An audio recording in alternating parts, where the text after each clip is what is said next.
Est-ce que tu as déjà eu l'impression de bosser dur, d'apprendre en continu, de te tenir à jour sur toutes les technos, et pourtant de sentir que tu n'avances pas vraiment, que tu es toujours au même endroit, que les opportunités ne passent pas, que les seniors autour de toi semblent jouer dans une autre dimension sans que tu comprennes vraiment pourquoi? C'est exactement le piège dans lequel je suis tombé, et c'est exactement ce qu'on va te démanteler aujourd'hui. Parce que le problème, la plupart du temps, ce n'est pas que tu ne travailles pas assez, c'est que tu es focus sur les mauvaises choses. Dans cette vidéo, je vais te partager ce sur quoi tu dois vraiment te concentrer en 2026 pour passer un cap. Que tu sois junior ou confirmé, on va parler technique, mais pas que. On va parler de communication, visibilité, intelligence artificielle bien sûr, et surtout de ce changement de mindset qui sépare concrètement un junior d'un senior. Mais avant de commencer, j'aimerais vous partager quelque chose dont je suis fier. J'ai enfin lancé la Spring Boot Masterclass, un cours qui va te permettre de comprendre enfin comment fonctionne ce framework à travers 7 modules dont un sur l'employabilité. Si c'est quelque chose qui t'intéresse, tu trouveras le lien dans la description.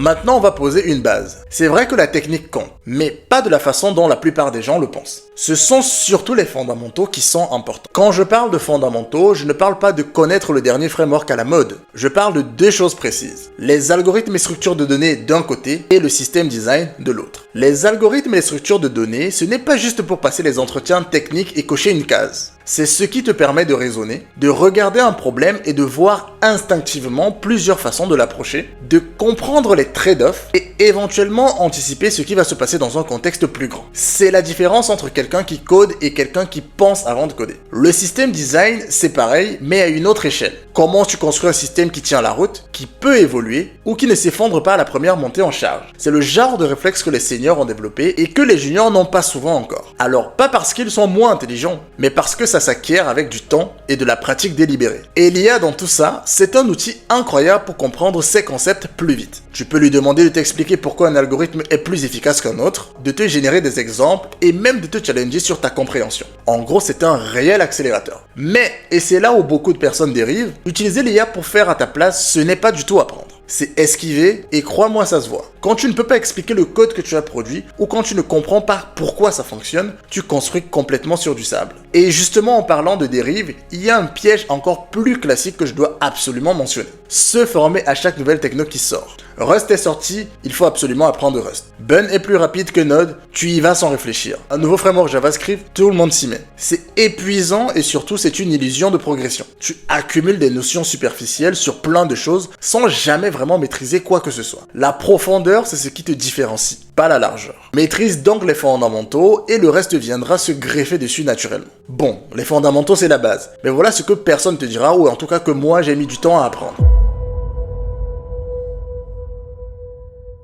Pendant longtemps, j'étais convaincu que la technique était le nerf de la guerre. Que si mon code était propre, performant, bien structuré, mon code allait passer les code reviews facilement et qu'au passage, les gens allaient voir ma valeur d'eux-mêmes. C'est faux, c'est même archi faux. Ce que j'ai découvert avec le temps, c'est que les opportunités, les promotions, les projets intéressants et même les recommandations ne reviennent pas toujours aux devs qui créent le meilleur code. Elles reviennent aux devs avec qui il est agréable de travailler. Et ce n'est pas cynique comme observation, c'est juste humain. Les gens ne se souviennent pas de ton code. Enfin, s'il est vraiment mauvais, il y a des chances qu'ils s'en souviennent. Mais en général, tes collègues se souviennent surtout de comment c'était de bosser avec toi. Comment tu communiques quand tu es bloqué, comment tu présentes tes choix techniques, ou encore si tu es quelqu'un qui rassure ou quelqu'un qui génère de l'anxiété dans l'équipe. Alors concrètement, ça veut dire quoi, bien communiquer en tant que dev? Ça veut dire être capable d'expliquer clairement où tu en es sur une tâche sans qu'on ait à te le demander. C'est aussi savoir dire je suis bloqué sur un point précis, voilà ce que j'ai essayé, voilà ce dont j'ai besoin, plutôt que de rester silencieux pendant 2 jours. Ou encore être capable de défendre un choix technique à quelqu'un qui ne code pas, un chef de projet, un product manager ou un client. Toutes ces compétences se travaillent et elles ont un retour sur investissement bien supérieur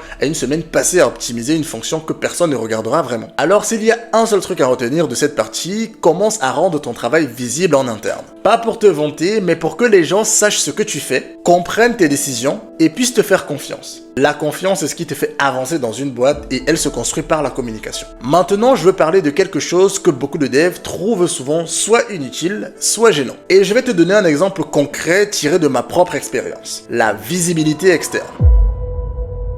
L'année dernière, j'ai décidé de poster tous les jours sur LinkedIn pendant un mois. Des posts sur ce que j'apprenais, des réflexions sur le métier ou simplement des choses que j'avais comprises récemment. Rien de vraiment révolutionnaire. J'ai juste été consistant pendant un mois. Et j'ai été choqué du résultat. Non seulement sur mon réseau, mais également sur le nombre d'opportunités générées. Des gens que je ne connaissais pas ont commencé à interagir avec moi. Et surtout, et c'est là que c'est devenu concret, des offres sont arrivées à moi alors que je n'étais même pas en recherche. Tout cela ne s'est pas produit parce que j'étais le meilleur développeur Java Spring Boot, mais simplement parce que j'étais visible. C'est ça la réalité du marché aujourd'hui. À compétence égale, la majorité des opportunités vont aux gens qu'on connaît, qu'on voit et dont on a déjà entendu parler. Alors j'entends souvent, ouais, mais je fais pas de personal branding, c'est pas mon truc, ça sonne faux. Et je comprends parfaitement. Je pensais exactement pareil. Mais la visibilité, ce n'est pas obligé d'être du personal branding creux avec des bullshit posts et des photos en costume. Ça peut juste être partager ce que tu apprends pour aider d'autres personnes, écrire un post sur un bug que tu as mis 3 heures à résoudre, donner ton avis sur une IA que tu as essayé, ou alors documenter ta progression. Tu n'as pas besoin d'être un expert pour partager. Tu as juste besoin d'être un cran devant la personne que tu es. Et si LinkedIn ce n'est vraiment pas ton truc, ça peut être GitHub, un blog ou des talks dans des meet-up locaux. La forme importe peu en réalité. Ce qui compte, c'est de sortir du noir. Parce qu'un dev invisible, aussi bon soit-il, eh bien, il reste invisible. Bon, impossible de parler en 2026 sans parler d'IA. Et je vais essayer d'avoir un avis nuancé là-dessus.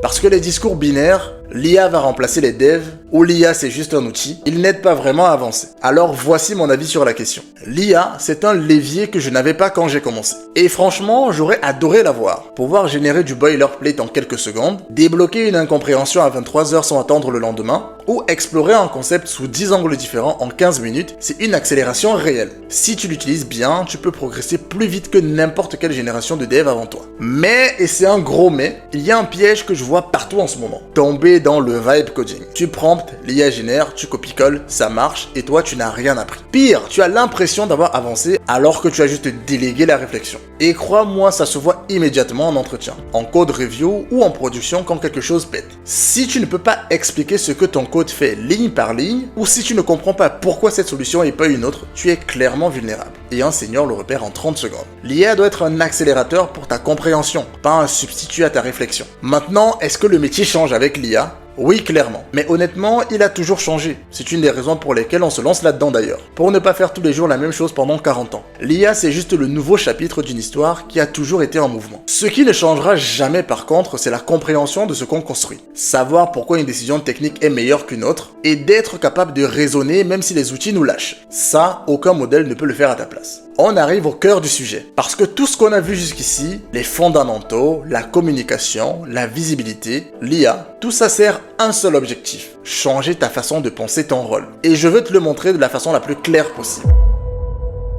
Un junior veut prouver qu'il sait faire. Un senior veut s'assurer que l'équipe avance. Un junior livre une feature alors qu'un senior sécurise un système. Un junior écrit du code qui fonctionne ou un senior écrit du code que quelqu'un d'autre pourra maintenir sans lui. Un junior va corriger un bug alors qu'un senior cherche pourquoi le système a permis à ce bug d'exister. Et je peux continuer comme ça pendant longtemps. Ce n'est pas une question de niveau technique, c'est une question de périmètre de responsabilité. Le junior pense à sa tâche, le senior pense au système. Le junior pense à aujourd'hui, le senior lui pense à dans 6 mois. Et ce shift-là, il ne se produit pas automatiquement avec les années d'expérience. J'ai croisé des devs avec 10 ans d'expérience qui avaient encore un mindset junior, et des devs avec 2 ans d'expérience qui raisonnaient déjà comme des seniors. Ce qui fait vraiment la différence, ce n'est pas toujours le temps, c'est l'intention. Alors, est-ce que tu te demandes juste comment je fais marcher ça? Ou alors, est-ce que tu te demandes aussi pourquoi on fait ça, qui d'autre ça impacte, et comment on évite que ça casse dans 3 mois? C'est ça la vraie différence.